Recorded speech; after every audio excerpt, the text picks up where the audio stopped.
इस कुर्सी को कंट्रोल है।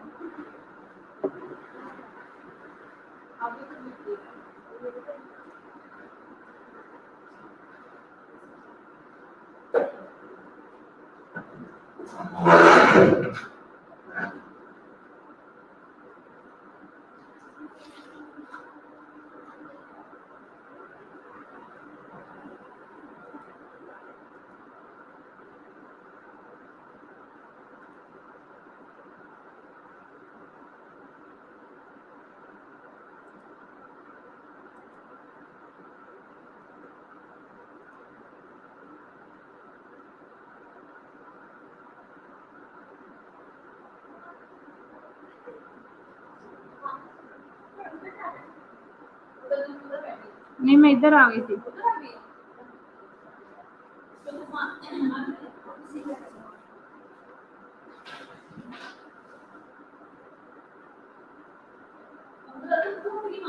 कहाँ से? वो मुझे लगा सिस्टम सही नहीं है। तुमसे पूछा तो तुमने कहा पता नहीं। मैंने कहा तुम उधर ही बैठी होती हो तो शायद नहीं चाहिए।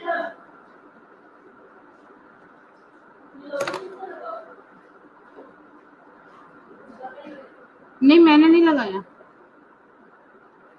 मैं अभी उसको टच ही नहीं किया था।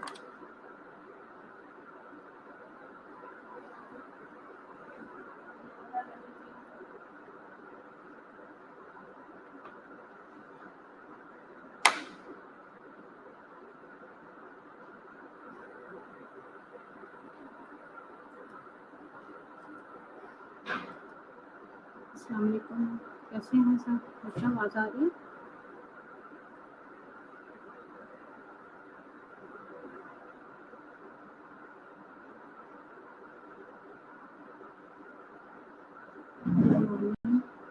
कैसे हैं शान? पहले मुझे बताओ कि आवाज आ रही है आप लोगों को?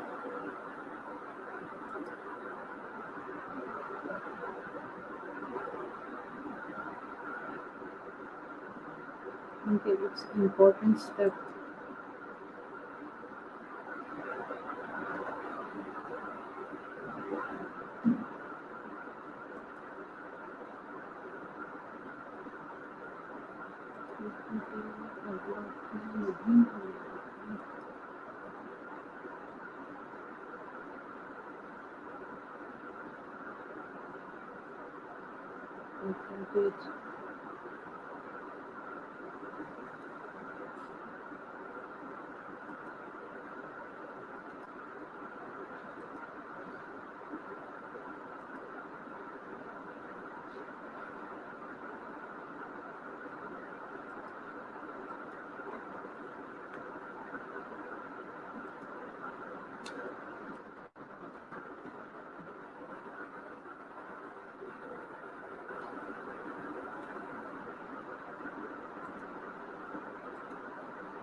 जी।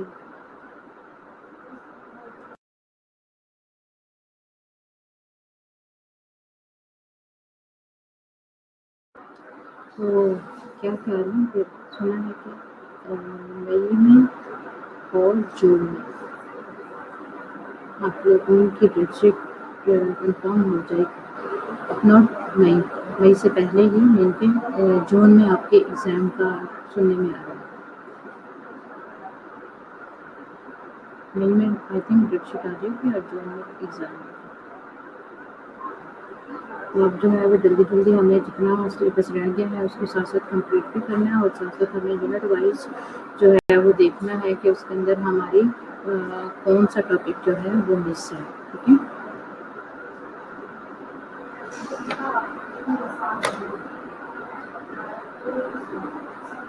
और साथ-साथ आप लोग जो है इसको प्रिपेयर करना शुरू कर दो। ओनली अप्रैल मंथ है आप लोगों के पास और मई का।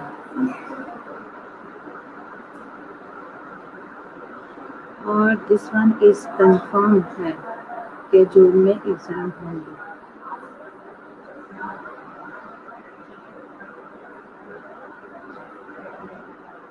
कोई भी आपको कुछ कहता रहे कि नहीं कन्फर्म नहीं है, जून में नहीं होंगे, बट मैं आप लोगों को बता रही हूँ। फिर ना कहना कि जो है वो हम प्रिपेयर नहीं कर सके कुछ, ठीक है? Only 2 month for you peoples.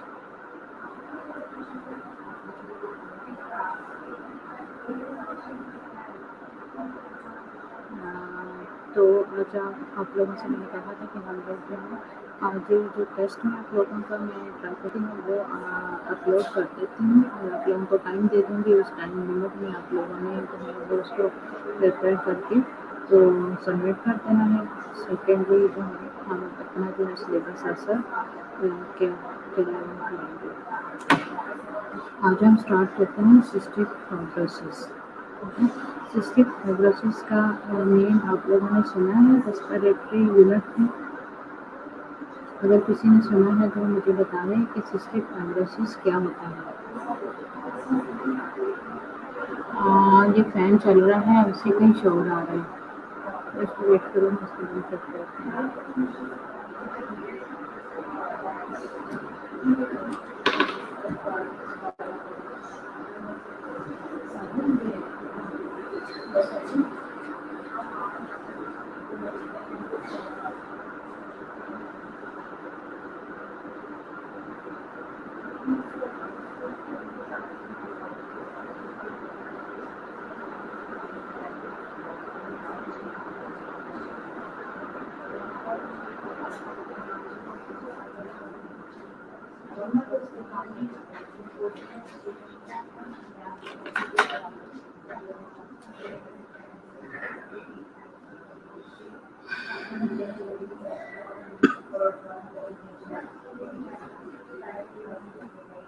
जी, अब कम हुआ शोर?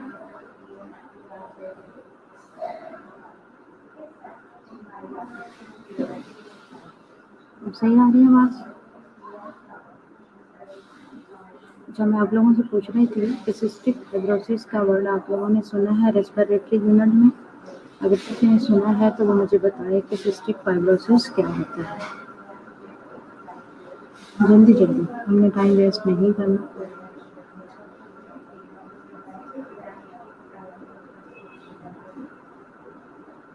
What is cystic fibrosis?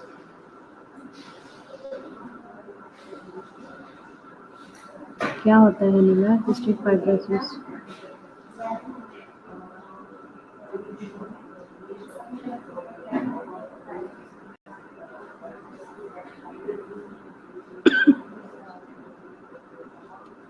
Pick मैंने आप लोगों को सामने दे दी हुई है ताकि कुछ ना कुछ आप लोग जो है वो अंडरस्टैंड कर सको कि सिस्टिक फाइब्रोसिस क्या होता है।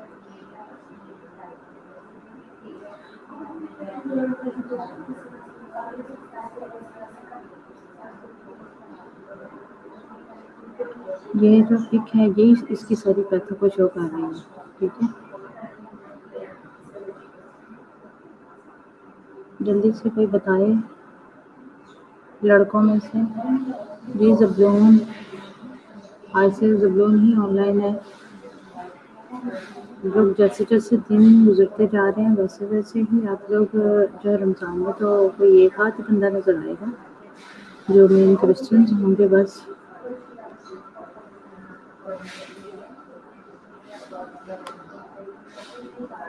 और यही महीना आप लोगों के पास स्टडी का है। अगर पहले से कुछ की हुई होती तो शायद आप रमज़ान शरीफ में थोड़ा रिलैक्स हो जाते, लेकिन वो आप लोगों ने की नहीं है।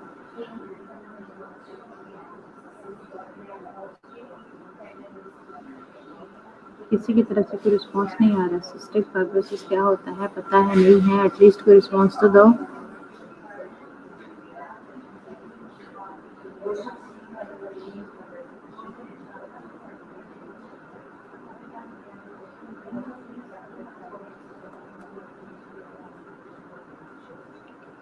सबसे पहले हम इसके जो है वो ऑब्जेक्टिव देखते हैं, तब तक ये भी देखते हैं कि कोई हमें रिस्पॉन्स देता है इसका। उसमें जो है कुरत ने कहा कि ये ऑल हेरिडिटरी डिजीज़ है जो कि लंग्स और डाइजेस्टिव सिस्टम को इफ़ेक्ट करती है। जी कुरत, आपने कुछ ठीक बताया। हेरिडिटरी डिजीज़ है जो कि लंग्स को तो इफ़ेक्ट करती है, उसके साथ-साथ नॉन पल्मोनरी सिस्टम जो होते हैं लाइक जैसे डाइजेस्टिव सिस्टम है, पैंक्रियाटाइटिस है, ये हम आगे सारा डिस्कस करते हैं कि उसको भी इफ़ेक्ट करता है, ठीक है?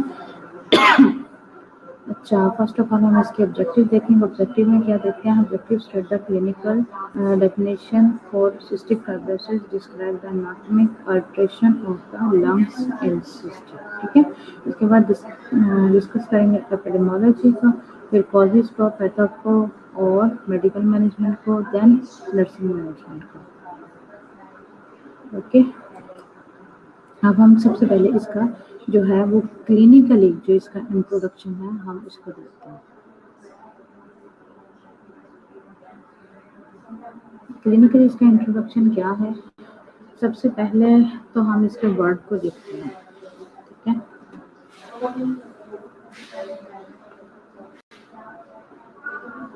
सिस्टिक फाइब्रोसिस, सिस्ट का मतलब होता है नॉन कैंसरस मैस, ठीक है? सिस्ट का मतलब क्या बताया मैंने आपको? नॉन कैंसरस मैस, यानी कि इसमें इन्वेसिव ग्रोथ नहीं होती। जो होती है ना मैलिग्नेंट वगैरह में, वो इसमें वो इन्वेसिव होती है, ठीक है? तो इसमें जो है वो इन्वेसिव ग्रोथ नहीं होती, ठीक है? और उसके बाद जो है फाइब्रोसिस का क्या मतलब है? फाइबर का तो आपने सिंपल वर्ड भी सुना होगा। फाइबर का मतलब होता है जैसे धागे, ठीक है? जैसे थ्रेड होते हैं, इसी को है वो फाइबर्स होते हैं, ठीक है? और जब ये फाइबर्स की कलेक्शन होती है तो उससे डिफेक्ट्स आते हैं, किसमें? उसके अंदर पैंक्रियाटाइटिस के अंदर, ठीक है? तो ये बेसिकली जो है वो लंग्स के साथ साथ जो डिजीज़ है ये पैंक्रियाटिक डिजीज़ है, ठीक है? जो आगे जाके हम सारी डिस्कस करेंगे। फिलहाल हम इसका क्लिनिकली जो इंट्रोडक्शन है उसको डिस्कस करते हैं। Cyst fibrosis is an autosomal recessive disorder. Mainly अब तक हमने जो है ना जितने भी पढ़े हैं जीन रिलेटेड डिसऑर्डर्स पढ़े हैं, अब हम जो है वो क्रोमोसोमल डिसऑर्डर्स को डिस्कस करेंगे, जिसके अंदर होगा sex chromosomal and autosomal chromosomal, ठीक है? तो जो है ये ऑटोसोमल है, ठीक है? इसमें क्या होता है? ये करते हैं डिसऑर्डर जो कि इफेक्ट करते हैं epithelial cell of the respiratory and और gastrointestinal and reproductive tract system को, जो कि लीड करता है अबनॉर्मली एक्सोक्राइन ग्लैंड सेक्रेशंस को। एक्सोक्राइन ग्लैंड का आपको पता नहीं ये कहाँ पे होता है? ये भी पैंक्रियास में होता है, एंडोक्राइन एंड एक्सोक्राइन ग्लैंड। साथ साथ मैं आप लोगों को बताती रहती हूँ कि बाज़ की कुछ चीज़ें जैसे-जैसे कुछ वर्ड्स आते जाएँगे मैं आप लोगों को उसका बताती जाऊँगी, तो बाज़ से चीज़ें गुज़र जाती हैं और उसके उन चीज़ों के बारे में बताया नहीं जाता, ठीक है? तो एंडोक्राइन जो भी पैंक्रियाज़ में मैंने आपको बताया है कि एंडोक्राइन ग्लैंड जो होते हैं वो हार्मोन सिक्रीट करते हैं और एक्सोक्राइन ग्लैंड जो होते हैं वो क्या करते हैं एंजाइम सिक्रीट करते हैं, ठीक है?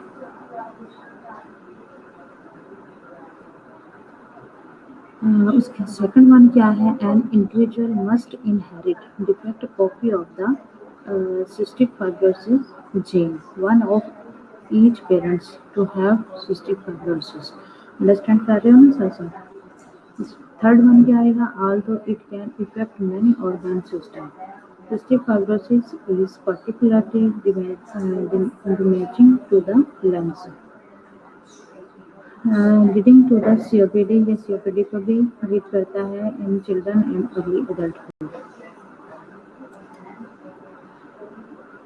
नेक्स्ट फोर्थ वन क्या है कि उन्होंने कहा है कि every person inherit two cystic fibrosis gene one from each parents mean के वो दोनों पेरेंट्स से एक एक जीन लेते हैं लेकिन वो ज़रूरी नहीं वो सिस्टिक फाइब्रोसिस हो ठीक है फिफ्थ वन है children who inherit one faulty gene उनके किसी भी एक पेरेंट से उन्होंने फॉल्टी जीन ले लिया and one normal gene will be cystic fibrosis carrier तो वो अगर दोनों में से कोई एक फॉल्टी जीन भी मिलती तो वो कैरियर हो जाता है ठीक है और सिस्टिक फाइब्रोसिस कैरियर जो होता है ना ये जो है जरूर वो उसके अंदर जो है ना साइन सिम्टम कोई नहीं होता बट ज़रूरी नहीं कि जो कैरियर है वो डिफेक्टिव ना हो ठीक है बाकी बात डिफेक्टिव तो नहीं होता बट जो आगे उनकी जो मिलके नस्ल बढ़ती है वो अपनी नस्ल में से मिलके इवन के ये इसका है कि थर्ड जो होती है ना जनरेशन थर्ड जनरेशन तक भी उस कैरियर में से ये डिजीज जो होती है वो कन्वर्ट हो सकती है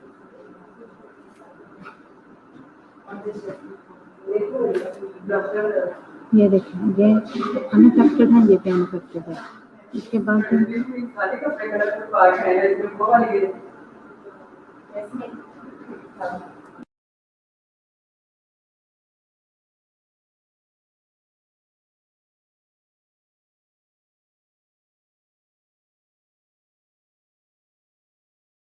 अच्छा तो ये देखें ये अनअफेक्टेड जो हैं कैरियर्स हैं ठीक है और इसमें क्या है ये भी अनअफेक्टेड है लेकिन इसमें जो है ना 1 to 4 जो है वो हो सकते हैं चांसेस ठीक है ये भी ये देखिए ये कैरियर है और इसमें उन्होंने कहा कि 2 to 4 चांसेस हो सकते हैं ये भी ये भी कैरियर है और इसके अंदर भी 3 to 4 चांसेस हो सकते हैं इनके ये जो है तीन जनरेशन तक मैंने कहा कि 3 जनरेशन में से किसी में भी इनके दादा दादी वो बन के दादा दादी आगे वो दादा परदादा भी बन गए तो उनकी आगे जो नस्ल होगी ना उनमें किसी को भी ये हेरिडिटरी डिजीज़ हो सकती है इन सिस्ट फाइब्रोसिस में क्या होता है there is an alteration in viscosity and tenacity of the mucus production जो होती है उसकी एपिथेलियल सरफेस के ऊपर जो होती है ना म्यूकस प्रोडक्शन वो ज़्यादा हो जाती है ठीक है the classical form of the syndrome includes increase bronchopulmonary secretion and infection होता है पैंक्रियाटिक में इंसफिशिएंसी हो जाती है with high sweat sodium chloride concentration mean के क्या होता है जब पैंक्रियाटिक में जो है इनसफिशिएंसी होती है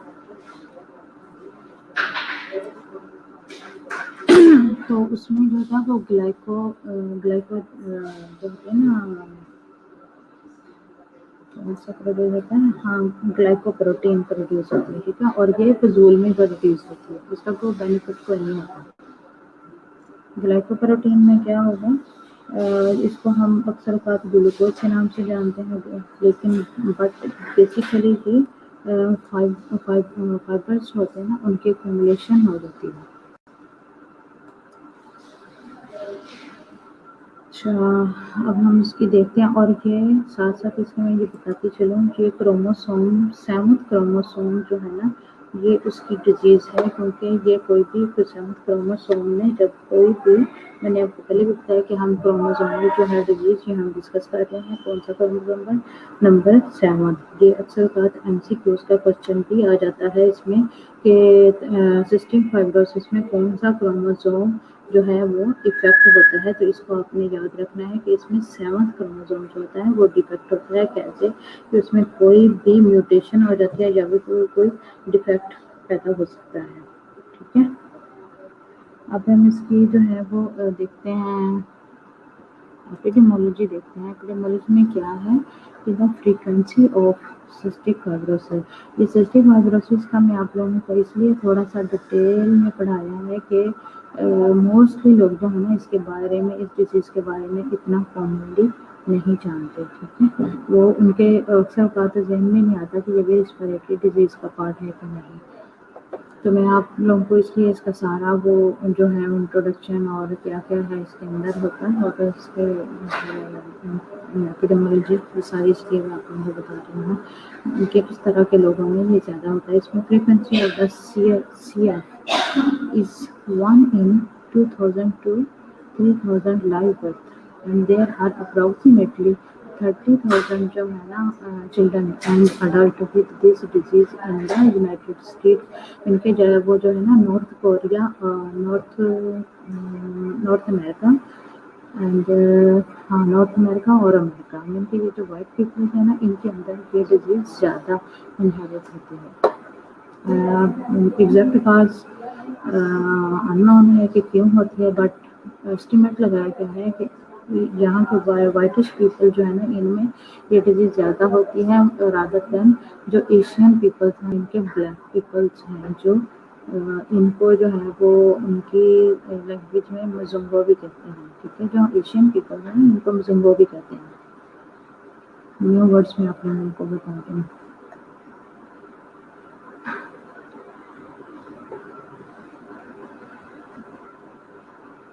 Although cystic fibrosis was once considered a tall children disease, approximately 38% of people who are living with the disease are 18 years of age या फिर older than भी हो सकते हैं।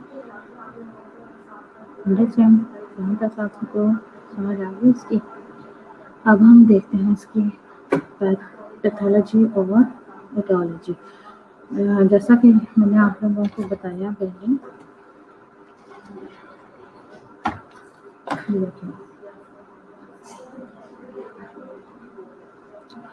इसमें एटियोलॉजी में देखते हैं कि CF is due to a mutation in the cystic fibrosis gene on chromosome 7। आगे ना 7 की ये बात, ठीक है। ये सिस्टिक फाइब्रोसिस जीन जो है इनकोड करती है protein known as the cystic fibrosis transmembrane regulator. जैसे मैंने आपको बताया the abnormal cystic fibrosis regulator protein in patient with the cystic fibrosis lead to disruption of the chloride channel of the cell। जैसा मैंने आपको बताया कि ये जो ग्लाइकोप्रोटीन है ना इसमें क्या होता है, सिस्टिक फाइब्रोसिस एक्चुअल में करते क्या है। पैंक्रियाज आप लोगों ने देखा है ना, देखूँगी अगर मैंने नेक्स्ट कहीं बनाया है नहीं। जी जो है ना पैंक्रियाज की पिक देख लो, पैंक्रियाज का कोई भी पार्ट ले लो, ये जो फाइबर्स होते हैं ना, फाइबर्स जो है वो पैंक्रियाज के किसी भी एक नॉर्मल पार्ट में जो है वो इकट्ठे होते रहते हैं, वहाँ पे मेन इनकी कलेक्शन हो जाती है। जब एक जगह पे इनकी जो है वो कलेक्शन हो जाती है तो उसमें जो है इसका जो इसका होता है फंक्शन पैंक्रियाज का, उसके अंदर जो है ना डिफेक्ट आ जाता है, जिसके नतीजे में ये ग्लाइकोप्रोटीन बनती है। ग्लाइकोप्रोटीन जब ये ज़्यादा एक्यूमुलेशन हो जाती है तो उसके नतीजे में जो इसका जो है ना ये ग्लूकोज जो है, ये मैंने आपको बताया कि एक्सोक्राइन जो होते हैं ना ये वो रिलीज करते हैं। यहाँ जो कार्बोहाइड्रेट्स जो होते हैं ना इनको ज़्यादा में एक्यूमुलेट कर देते हैं, जिसके नतीजे में ये क्लोराइड और जो सोडियम है इनकी कम्युलेशन ज़्यादा हो जाती है, इनके सोडियम ज़्यादा स्किन के अंदर अब्जॉर्ब होता है।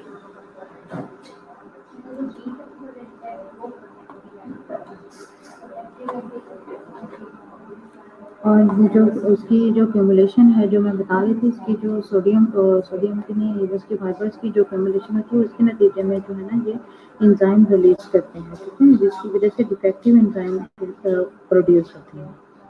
ये बात आप ध्यान रखना कि ये जो है ये एंजाइम रिलीज करता है, ठीक है।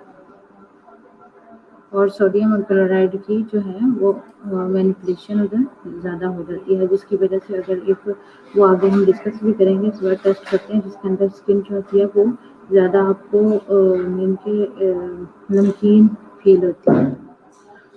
तो वो होता क्यों है, अगर हम ये देखें ज़रा, ये देखें, जब म्यूकस जो है वो ज़्यादा हो जाता है आपके एयरवे में, लार्ज एयरवे में, ट्रेकिया में, तो मीन के ये ब्लॉक ये ज़्यादा किसको करता है ब्लॉक, स्मॉल एयरवे को। स्मॉल एयरवे को कैसे ब्लॉक करता है, जिनको वो स्मॉल एयरवे होते हैं और उनको इजीली ब्लॉक हो सकता है ये म्यूकस प्रोडक्शन की वजह से।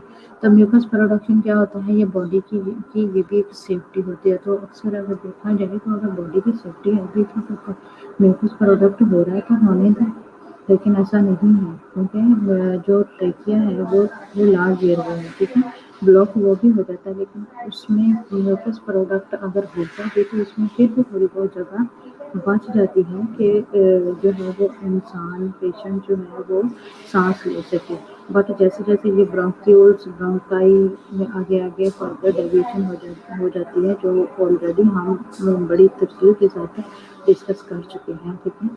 तो जैसे जैसे ये डिवाइड होते जाते हैं आगे एल्वियोलाई में, तो ये उसी तरह आगे नैरो होते जाते हैं, ठीक है, और इनमें इजीली ब्लॉकेज होती है। ये आप ये देख रहे हैं, ये सारा ये जो हरा हरा ग्रीनिश एरिया नज़र आ रहा है आपको, ये सारी म्यूकस प्रोडक्शन है। देखिए म्यूकस प्रोडक्शन की वजह से ये जो एयरवे ब्लॉकेज हो जाता है, तो इसकी वजह से जो है ना ये आगे इफेक्ट करता है बाकी पल्मोनरी, नॉन पल्मोनरी एरियाज को, जो कि डिसफंक्शन करते हैं, जो मैंने आपको पहले बताया, जीआईटी, पैंक्रियास, ठीक है, और रिप्रोडक्टिव। ये देखें, ये ट्रेकिया है, ट्रेकिया का जो है ये कट करके तो इसका जो है वो इनके हॉरिजॉन्टल पार्ट जो है ना वो दिखाया गया है। और ये सारी ये देखें, ये म्यूकस प्रोडक्शन हो रही है इसके अंदर, ये सिस्टिक फाइब्रोसिस को काज कर रही है।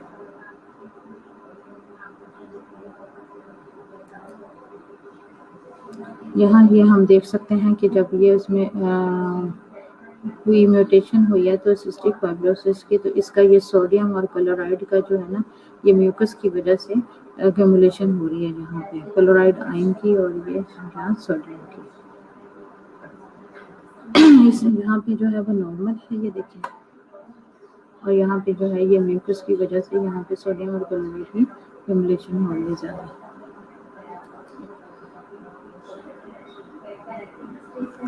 ये हम देख रहे हैं, ये स्टिल इसकी जो है ना ये पैथो चल रही है, ठीक है। उसमें आगे क्या होगा कि डिफेक्टिव जो क्लोराइड ट्रांसपोर्ट है ना ये कॉज करेगा मोर वाटर एंड सोडियम को रीअब्सॉर्ब देन नॉर्मल, यानी कि जैसे मैंने आपको बताया कि इसकी एक्यूमुलेशन होती है और बहुत ज़्यादा रीअब्सॉर्ब करते हैं वाटर के मुकाबले में। ये अगर आप लोगों ने वो पढ़ा होगा ना वाटर एंड इलेक्ट्रोलाइट्स वाला, इसमें भी सोडियम और पोटाशियम की जो एक्यूमुलेशन होती है, अगर आप लोगों ने वो पढ़ा हुआ तो आपको इसकी इजीली समझ आ जाएगी।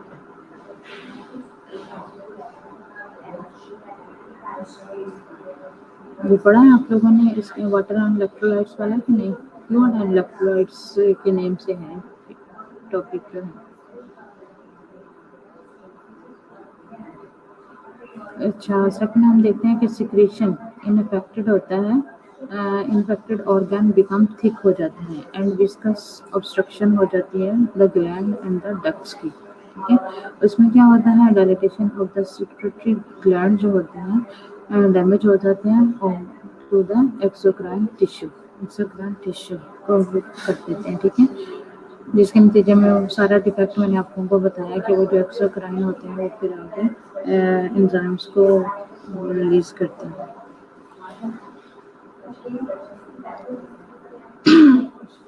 आप इसका टोटली हम देखते हैं, द हॉलमार्क पैथोफिजियोलॉजिक जो होता है इफेक्ट होता है of the cystic fibrosis include करता है excessive mucus production in the respiratory tract में with impaired ability to clear secretion and thus progress, यानी कि उसमें एबिलिटी नहीं रहती कि वो म्यूकस को रिलीज कर सके, इतना थिकी हो जाता है और उसमें वो गैस क्या होता है आगे क्या लीड करता है कि वो जो सीओपीडी होती है ना उसमें प्रोग्रेस आ जाती है, यानी कि सीओपीडी की तरफ जो है ये डिजीज चली जाती है, जिसके अंदर क्या होता है एटिलेक्टेसिस होता है। एटिलेक्टेसिस एक आल्सो फुल ऑफ टॉपिक है, ठीक है, जिसके अंदर फिर इन्फेक्शन हो जाता है, ब्रोंकाइटिस हो जाता है। इसके बाद डायलेशन ऑफ डिस्टल एरिया हो जाता है,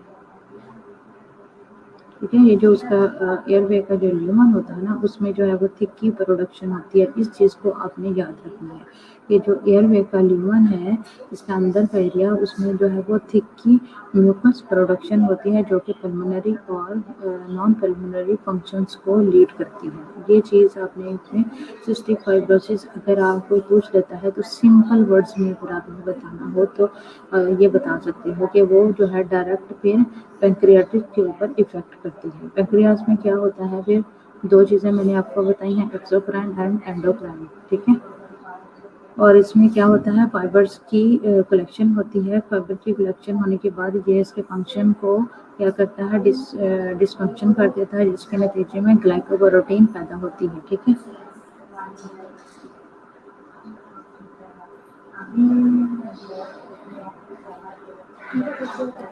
साथ साथ आप लोगों को याद होते रहना चाहिए।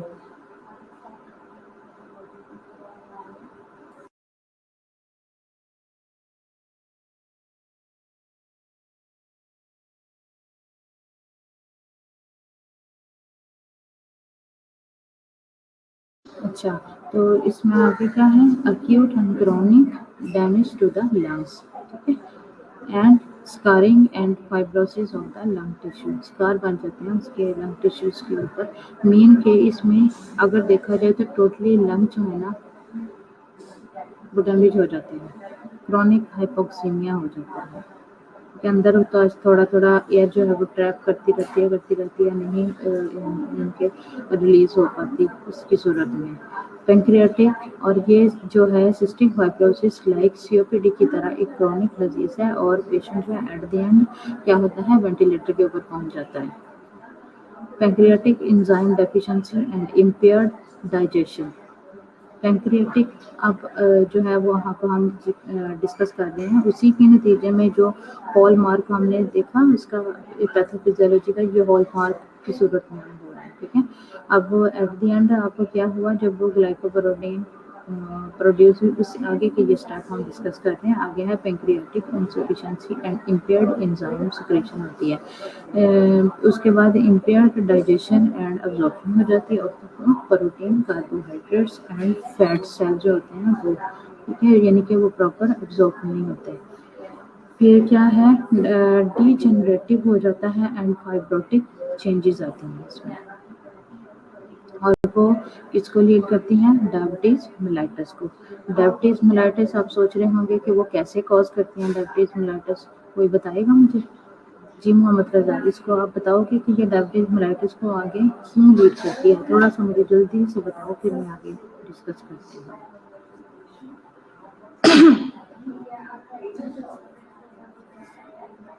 या जबलून बताए या मोहम्मद रजा बताए मुझे। ये सारा प्रोसेस है, इसके अंदर डायबिटीज मेलाइटस को कैसे इफेक्ट करता है कि ये लीड करता है डायबिटीज मेलाइटस को।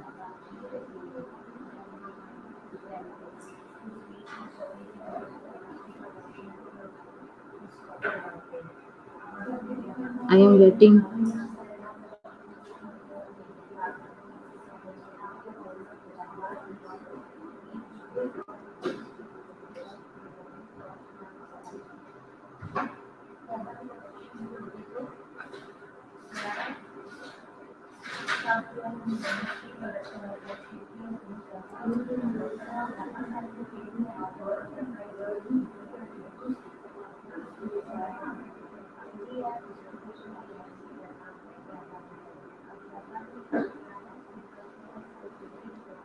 वो स्टिल मेरा पॉइंट उधर ही है। इनसे देखते हैं कि ये क्या बताते हैं, फिर उसके नतीजे में मैं आपको बताऊंगी कि डायबिटीज मेलिटस क्यों होती है। ठीक है, आगे हम डिस्कस करते हैं abnormal elevation of sodium and chloride concentration, यानी कि अबनॉर्मल एलिवेशन हो जाती है सोडियम एंड क्लोराइड की due to the defect in chloride channel. वो हम पहले भी उसमें इंट्रोडक्शन में भी हमने जो है क्लिनिकली इंट्रोडक्शन जो मैंने डिस्कस किया था उसके अंदर भी ये था। ठीक है, सिस्टिक फाइब्रोसिस आल्सो कॉज करता है sweat to become very salty. मैंने आपको बताया कि अगर हम जो है वो स्किन को अगर टेस्ट करें ना तो वो सॉल्टी स्किन हो जाती है। जी निम्रा खाली ने बताया because of destruction of B cell in pancreas that produce insulin. Good, very good Nimra. Nimra ने हमें बताया कि इसमें बी सेल और फैट और कार्बोहाइड्रेट्स जो होती है ना, इनकी अब्जॉर्प्शन जो है प्रॉपर नहीं होती। ठीक है, तो ये उसके बाद डिजेनरेटिव एंड फाइब्रोटिक चेंजेस आ जाती हैं जिसके नतीजे में। और जो सेकंड बात है, सिंपल बात जो है वो आप ध्यान में रखें कि ये जो इंसुलिन है कहाँ पे प्रोड्यूस होती है, पैंक्रियाज में। ठीक है, तो जब पैंक्रियाज में ये सारा कुछ चल रहा होगा तो अब नॉर्मेलिटी ये चल रही होगी तो इंसुलिन इफेक्ट होगी ना, इंसुलिन प्रॉपर नहीं बनेगी। ठीक है, तो प्रॉपर जब इंसुलिन प्रॉपर नहीं बनेगी, डिफेक्ट होगी तो उस वो डायरेक्ट क्या करेगी, कॉज डायबिटीज मेलिटस को। ये सिंपल बात है। ये बीटा सेल वगैरह जो है ना, ये अगर नॉर्मली आप किसी को नहीं भी बता सकते तो सिंपल ये बात रखें कि ये डिजीज जो है पैंक्रियाज के ऊपर इफेक्ट करती है और पैंक्रियाज में ही इंसुलिन प्रोड्यूस होती है। तो जब ये सारी चीज़ें पैंक्रियाज के ऊपर इफेक्ट कर रही हैं, क्यूमुलेशन हो रही है फाइब्रोसिस की, तो और उसके नतीजे में ग्लाइकोप्रोटीन पैदा हो रही है जो कि उसमें सोडियम क्लोराइड की अब्जॉर्प्शन को प्रॉपर नहीं होने दे रही। ठीक है, तो उसके नतीजे में क्या होगा, इंसुलिन डिफेक्ट होगी और फिर डायबिटीज मेलिटस होगी। ठीक है, ये हमने पढ़ लिया कि उसकी वजह से स्वेट बिकम वेरी सॉल्टी हो जाएगी। अब हम जो है इसके क्लिनिकल मैनिफेस्टेशन देखते हैं। ठीक है, अभी हमने बहुत रिपीटली जो है वो जल्दी इसको रिपीट किया है, लेकिन पढ़ा है क्योंकि अभी टॉपिक थोड़ा लंबा है। पल्मोनरी मैनिफेस्टेशन, ठीक है, इसके क्या होंगे क्लिनिकल फीचर्स में हम इसको देखें तो क्या हमें नजर आएगा। इसमें क्या होगा, प्रोडक्टिव काफ होगी, विजिंग होगी। विजिंग का मैं थ्रू आउट आप लोगों को बताती आ रही हूँ कि विजिंग होती है जब स्मॉल एयरवे के अंदर जस्ट लाइक एल्वेलाई जो है जब वो ब्लॉक हो जाती है, एल्वेलाई उनके अंदर जो एयर ट्रैप हो जाती है वो बाहर नहीं निकल सकती, तो उस वक्त पेशेंट जो है, जब बच्चा जो है वो सांस लेता है तो उसमें लाइक विसल की आवाज़ आती है, वीज की आवाज़ आती है, तो वो उसको साउंड में कहते हैं विजिंग। ठीक है, hyper inflation of the lungs हो जाएगा, फील्ड ऑन चेस्ट एक्सरे में हम उसको देख सकते हैं। फिर हम देखेंगे इसमें क्या होता है, फ्रीक्वेंट चेस्ट इन्फेक्शन होगा, इनके बार बार चेस्ट इन्फेक्शन होगा और फिर उसमें क्या हो जाएगा, वो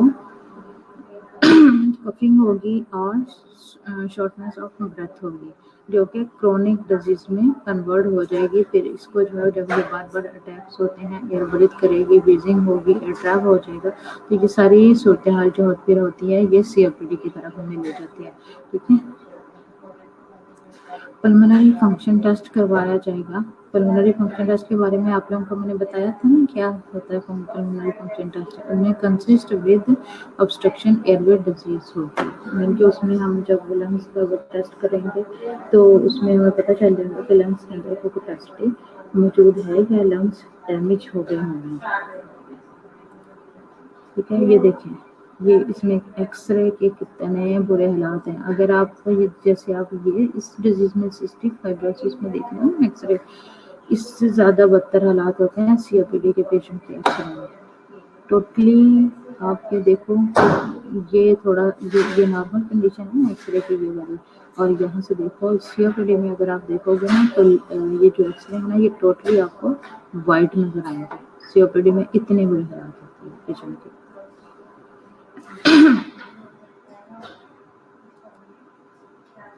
उसके बाद अगर देखें, अगर हम नॉन पल्मोनरी क्लिनिकल मैनिफेस्टेशन देखें तो उसमें क्या होता है, गैस्ट्रो इंटेस्टाइनल प्रॉब्लम होती है, फॉर एग्जांपल पैंक्रियाटिक, जो हम अब से तक जिक्र करते आ रहे हैं, इंसफिशिएंसी होती है, रिकरेंट अब्डोमिनल पेन होगी, बिलियरी सिरोसिस होगा, फिर विटामिन डेफिशिएंसीज हो जाएंगी, रिकरेंट पैंक्रियाटाइटिस हो जाएगा, फिर वेट लॉस होगा। ठीक है,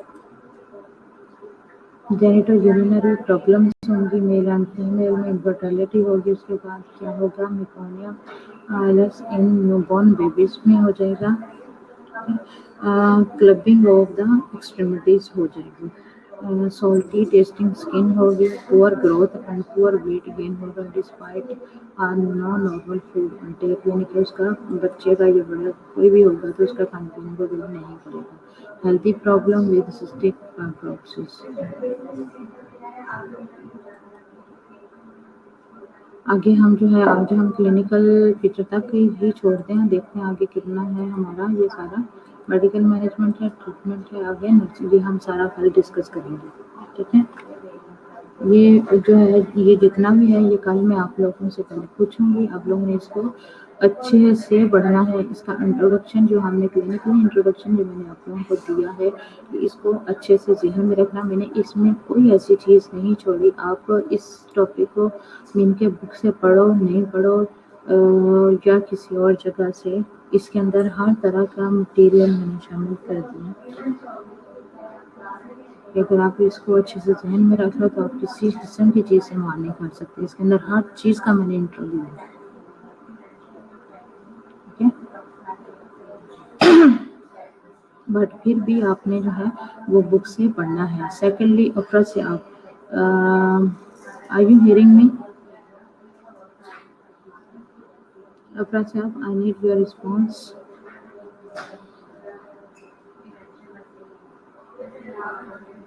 अफरा से आप इज देयर?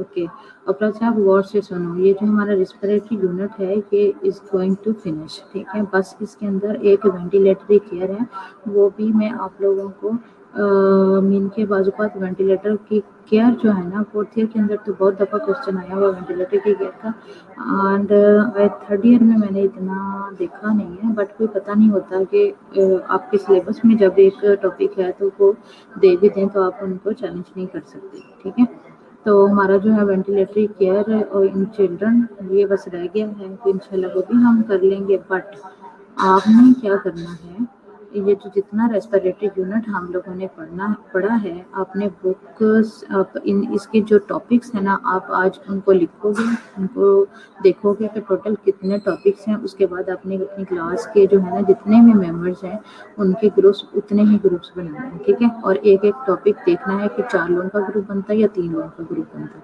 उन सबको आपने एक एक टॉपिक देना है। ये आज के आज आपने जो है क्लासेस ख़त्म होती हैं तो आपने ये असाइनमेंट जो है वो करनी है। ठीक है, जितनी 2 का ग्रुप बन जाए, 3 लोगों का ग्रुप बन जाए, हर एक को एक टॉपिक देना आपने। और आप जो सुन रहे हैं वो गौर से सुने, और जिन्होंने नहीं सुना, जो सुन रहे हैं वो उनको बता दें। हर टॉपिक में से हर एक ग्रुप ने क्या करना है, अपने टॉपिक के एमसीक्यूज बनाने हैं बुक में से। अगर बुक में से कोई टॉपिक नहीं मिलता तो वो फिर ये पीपीटीज में से टॉपिक उठा ले। ठीक है, अदरवाइज आपने बुक से एमसीक्यूज इसके बनाने हैं। ये इसके साथ साथ इस क्या होगा, जब आप एमसीक्यूज के लिए इन टॉपिक्स को हर बंदा पढ़ेगा तो मज़ीद इन पीपीटीज को अपने सामने रखना और साथ बुक में से उनको रीडिंग देना और साथ साथ एमसीक्यूज बनाना। तो आप ये देखना कि जैसी तैयारी आप लोगों की इस यूनिट की होगी ना, ऐसी तैयारी आपकी कभी किसी यूनिट की नहीं हुई होगी। ठीक है, और मुझे जो है ये मंडे को, अफरा से आप, ये मुझे मंडे को असाइनमेंट चाहिए। You are the one and Fatima also responsible for this. ठीक है, हर ग्रुप जो है वो असाइनमेंट आपको सेंड करेगा। अफरा से आप सुन रहे हो ना, ये हर ग्रुप जो है वो अपनी असाइनमेंट आपको सेंड करेगा और आप उसको सारी असाइनमेंट को फिर आप मुझे सेंड करोगे। ठीक है, और ये मंडे को मुझे मिल जानी चाहिए। और अपना से आपको हर कोई जो है वो संडे इवनिंग पे सबमिट करवा देगा। अभी मैंने अपना साहब आपको क्या बोला, मुझे रिटर्न में बताओ। अगर किसी को समझ ना आई हो तो वो रिटर्न में जो अपना साहब लिखने जा रहे हैं उसको गौर से देखें। अपना साहब सबको बताओ कि मैंने क्या बोला।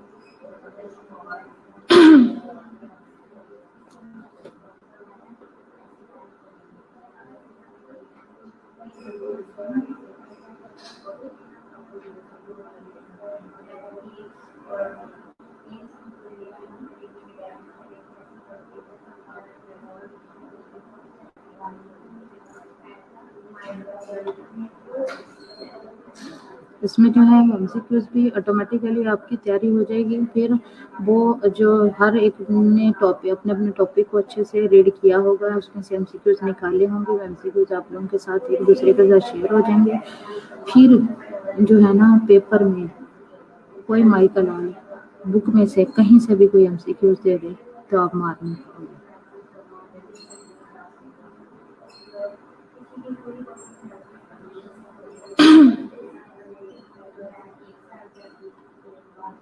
समझ आ गई ना सबको?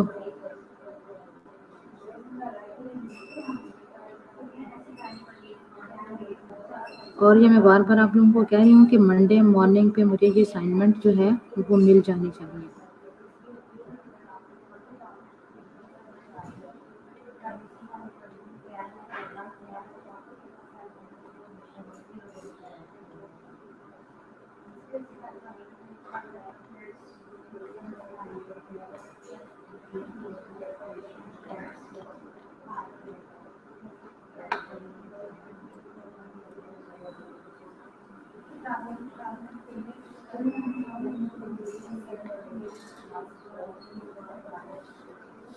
आई थिंक कपड़ा साहब जो है अभी तक कर रहा है उसको।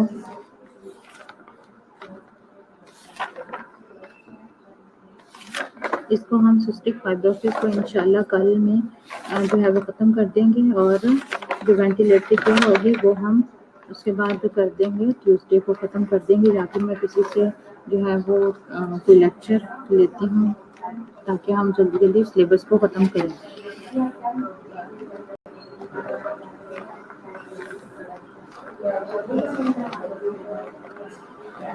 मैं पढ़ के सुना देती हूँ। अपरा साहब ने क्या कहा। मैम आपने कहा है कि रिस्पिरेटरी सिस्टम के जितने भी टॉपिक्स पढ़े हैं वो सब टॉपिक्स पहले काउंट करने हैं। जितने टॉपिक्स हों उतने लोगों का जो है वो ग्रुप बनेगा ताकि सब टॉपिक्स देने हैं, और हर टॉपिक एमसीक्यूज बनाने हैं। मुझे सेंड करेगा, मैं मैम को भेजूँगी। गुड, सुन लिए हैं सब लोगों ने?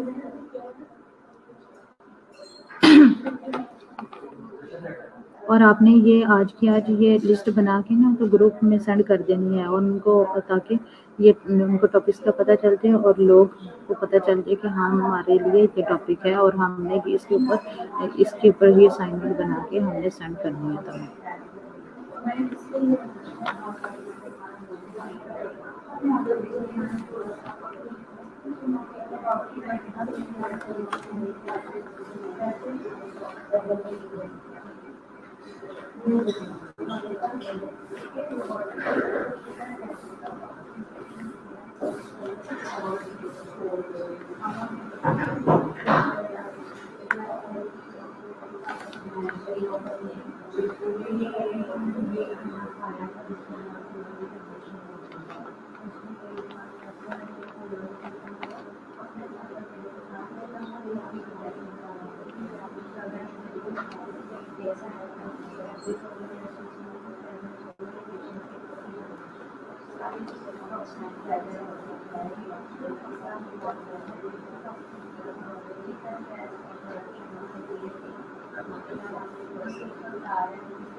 अब आप लोग उनका लगवा लें।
ओके बच्चों, कल मिलते हैं फिर इंशाल्लाह।